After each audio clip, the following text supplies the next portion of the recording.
Hey, what is up, everyone? It's Rich. All right, welcome to a new video. First things first, because I never do this. Make sure if you're watching the videos that you hit like. All you lurkers out there, just hit the like button, subscribe. It's all right.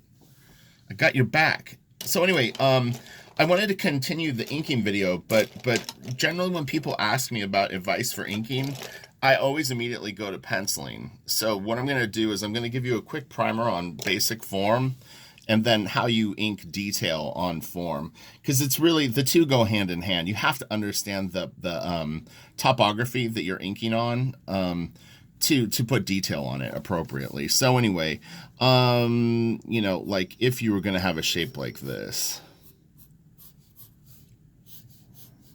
we'll see how this goes. I haven't actually done any prelim thought on this, but if you've got an object like this, the one thing that you want to do is like kind of get used to the concept of like a wireframe, at least in your mind. I just kind of can intuitively feel it. But, and then as lines go back, it's funny because I'm actually doing a perspective series for Patreon right now. So for people interested in learning to draw and really getting good at it, I would highly recommend my Patreon. For $1, you get full access. But anyway, so if you see this drawing, I did it kind of light. Let me hit these a little darker. But these lines start to recede. This is just a mock-up wireframe that I'm going to put. But this is actually incredibly important to rendering. You go, what are you talking about? You're nuts. Why do you say this stuff, Rich? You're lying to me. I would never lie to you. So anyway, and then this kind of stuff. But as these lines go away from you, what are they doing? They're converging. I just did a video about this, a 20-minute video. So the lines get closer together this way because they're going further away from you, and they're going away from you this way. So they're going to converge. So if I'm rendering something, what's going to happen? It's the same thing. Your lines are going to get tighter together as you go this way. I could put secret in the title and get thumbs down. People hate that when you tell them that you're going to give them secrets. And they go, this isn't a secret.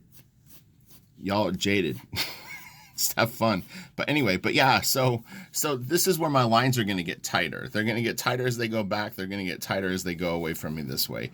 So but you have to feel the form. It's like, let me think of another form.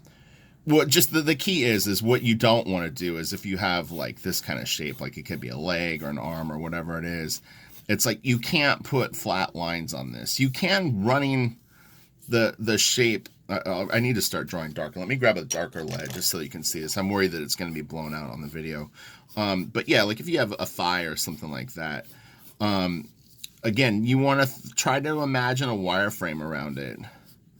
The form, you know what I mean? Like, because it really is going to kind of direct your eye. And what I assume now more than maybe like I would have in the past is that the problem solving is people trying to pencil and ink their own stuff. If you have a real good penciler and they're providing you pencils, generally speaking, they're going to kind of know which way to send rendering lines down form because they've kind of worked it out for you. But that's not enabling you as an inker to understand this. You're just doing lines, you know what I mean? Like, you don't know why that they've done this.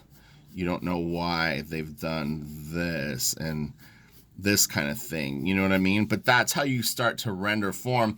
It's also how you light form. People ask me all the time, how do I put shadows on my characters and stuff like that? Or how do I add more black compositionally? It's the same idea. It's like you have to understand these fundamental shapes, and then you can render over them.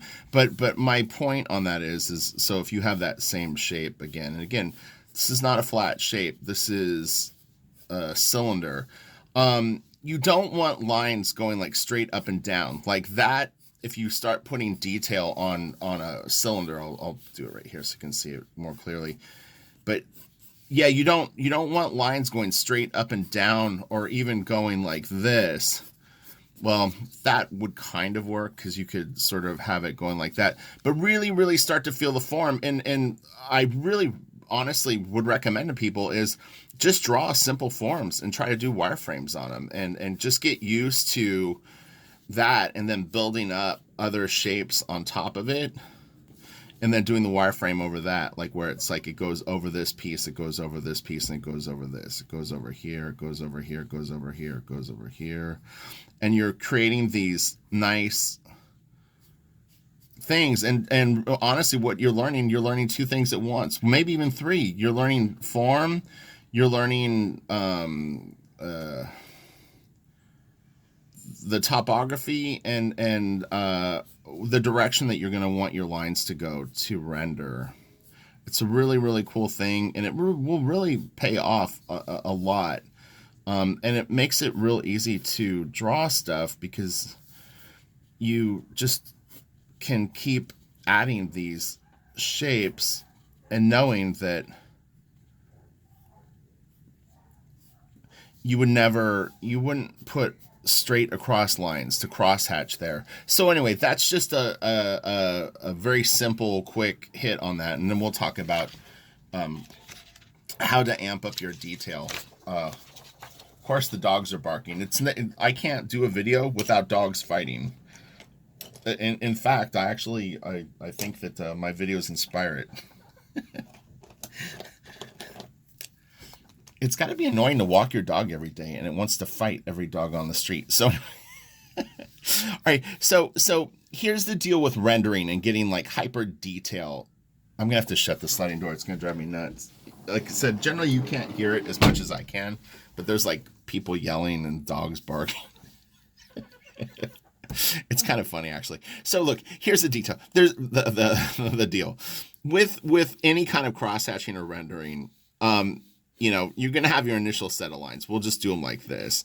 Okay, so you can actually practice this and just kind of experiment with this at a very low level and not feel like you're having to rack your brain or destroy a nice drawing. Is just try lines at different angles. So you've done whatever, straight lines. Now try a set of straight lines like this. Does that look cool to you? If it looks cool, then you know that that's kind of a good pattern. Like you can use this somewhere. And it looks, a little bit like a checkerboard pattern on a floor that's at an angle. Here you can kind of even see it more. But this works. This is attractive. Now, could you throw a third set of lines through it? Sure, you probably could. Let's try one. Let's do it like this way. Now, when I'm throwing them through, I don't think about it, but there's definitely spots when it's cutting through that will look a little better than others. It would be let me see. I would just do it instinctively, because if I threw one or two and I didn't like how it was looking, I would immediately start to my hand would just naturally, it's my hand and I working at the same time, will start to go like, oh shit, okay, that doesn't look good. I need to squeeze them closer together. But I'll try to see. Essentially what you want to do is you want to divide these at an attractive point. So what I'm doing is we've got our straight lines and then those lines. So I'm going to try it like this.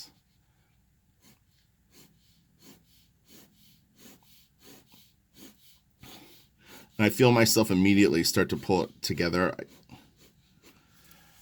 And that'll work. So essentially what you've got is you've got straight lines going like this and then diagonal lines. So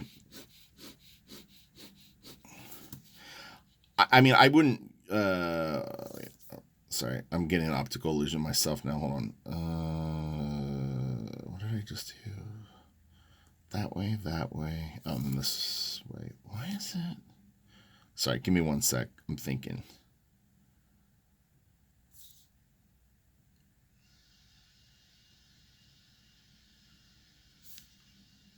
Oh, okay. I think this is it, right? It's so spread out. It's actually hard for me to see. It's funny because they talk about this with guitar playing is when you do real fast runs, it's actually easier to play it fast than it is to do it slow. And they're not kind of the same thing. It's the same with throwing those lines, like spreading it out and having it this big and magnified. I actually cannot see the other shape that I want. It's really funny. I think, let me try this one more time. I'm going to do it a little smaller, a little tighter together. That's funny, but yeah, it really my eye just literally can't lock into it. You never do really rendering that far apart. Okay, so we got it going this way. And this is just basically like a 45-degree angle. And then I'm going to do it the other way.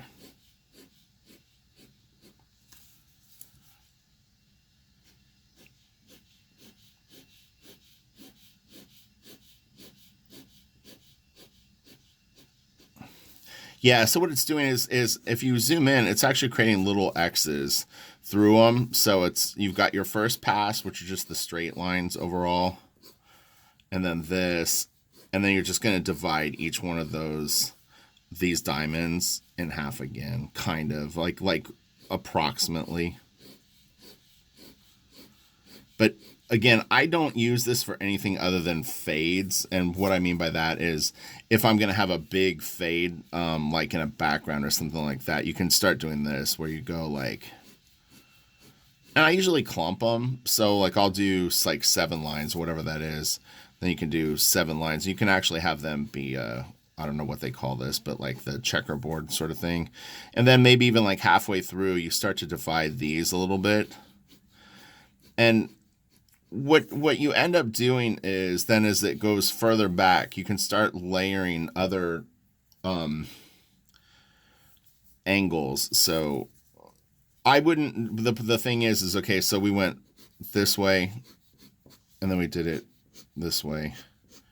Is that diagonal? I have no idea. Then that, or maybe that's diagonal. Can you tell I'm self-taught? Hardly that. And then what you want to do is you want to start juxtaposing these shapes. So don't do the same exact pattern here. Just tweak it a little bit. You can have them like started at this angle so that you're not repeating the same lines. And then you can do the same cross pattern, meaning that you repeat sort of the initial technique. And then do this. And again, with these so spread out, it doesn't really give the effect. I'll do one tight now, small, but okay, so we'll do it with my tiny pen and kind of more what I would do. So, and again, I'll do like groups of 7.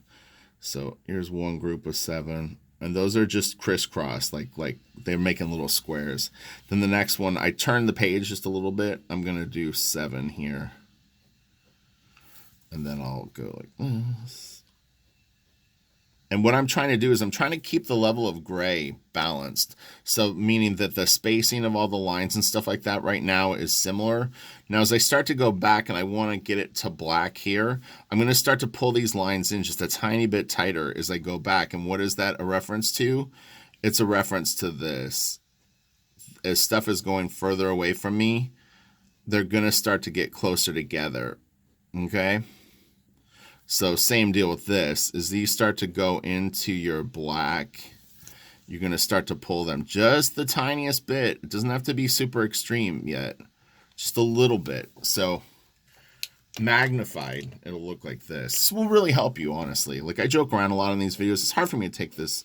I take it seriously, but it's like, I'm not comfortable in any kind of teacher role because like I don't know the name of anything or whatever. It's just like I just kind of have learned to do it.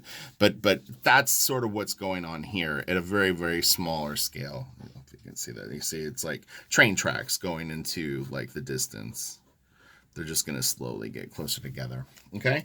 And then what you can do is you start getting closer and closer to your fade. I grabbed it. This is a 1, not a 01, not a 005. So maybe a thicker line. As they go further away and you're getting them closer together, you can then start to add maybe like another hatch. So you've got your little squares. Okay, my camera's just giving me a warning. Then you can throw a third line through it, which is dividing those squares into half approximately. And then as you get further back and you're getting closer to the thing, you have that third hatch. And then as you get even further back, maybe you throw in a 4th hatch. And again, your lines are starting to get closer together. That's all creating the darkening. And you got this, and then you got this hatch. And then maybe a 4th hatch, and ultimately it goes to black. I mean, you can see that even in its simplest form how it faded. So that's the basic idea. So I'll do another video where I'm a little more prepared and work out some more attractive shapes. But look in the description box below. I have links to videos I've done similar to this. Generally, these questions are asked over and over again. So sometimes you have to go back to sort of like quote unquote repetitive material just so that people, it's more likely they're going to watch a new video than go back 16 months and find the original video that you did it on. So never hurts to brush up on this. And I had never done the actual drawing examples, but that will help you. And again, depending on the shape, you would want these lines to curve on your cylinder. You know what I mean? And then as they would go back into space, they would still get tighter together. So your next hatch would get tighter and tighter and tighter. You could have a real nice fade going up a leg or down some sci-fi tube if it was getting darker in the hallway. So this would be like it's lightest here and darker here. And you just pull those lines in closer and closer together until you get a nice fade, you know, and then you throw some other curved hatches going over the form together. You get like a nice darkness. Okay? Have a great day. Smash the like, and I will talk to you guys soon. Bye.